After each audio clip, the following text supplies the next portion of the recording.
ಇದು ನನಗೆ ಯಾರೋ ಹೇಳಿದ್ದು, ಬಟ್ ನನಗಿದು ವರ್ಕ್ ಆಯಿತು, ಅದಕ್ಕೆ ನಿಮ್ಗೆ ಹೇಳ್ತೀನಿ ಒಂದು ಕತೆ. ಈ ಕತೆ ನಿಮಗೆಲ್ಲ ಗೊತ್ತಿದೆ. ರಾಕ್ಷಸರ ಮತ್ತು ದೇವತೆಗಳಿಗೆ ಈ ಸಮುದ್ರ ಮಂಥನ ಆಯಿತು. ಆ ಟೈಮ್ನಲ್ಲಿ ವಿಷ್ಣು ಮೋಹಿನಿ ಅವತಾರದಲ್ಲಿ ಬರ್ತಾನೆ.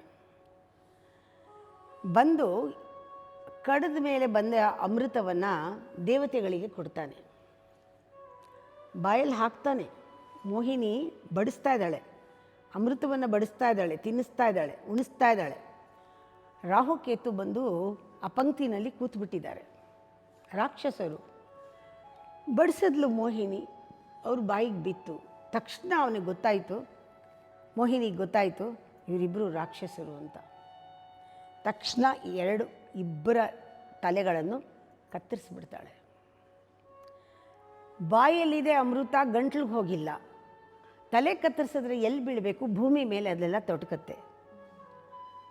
ಆ ತೊಟ್ಕಿದ್ದಾಗ ಬೆಳೆದಿರೋದು ಈರುಳ್ಳಿ ಬೆಳ್ಳುಳ್ಳಿ. ಅದಕ್ಕೆ ಆ ಈರುಳ್ಳಿ ಬೆಳ್ಳುಳ್ಳಿ ರಾಕ್ಷಸರ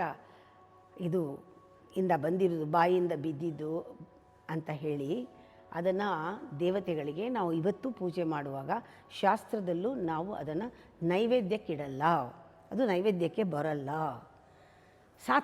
ಸಾತ್ವಿಕ ಆಹಾರದ ಜೊತೆಗೆ ನಾವು ಸೇರಿಸಲ್ಲ. ಆದರೆ ಅದರಲ್ಲಿ ಅಮೃತ ಇದೆ, ಔಷಧಿಗೂ ಉಪಯೋಗಿಸ್ತೀವಿ.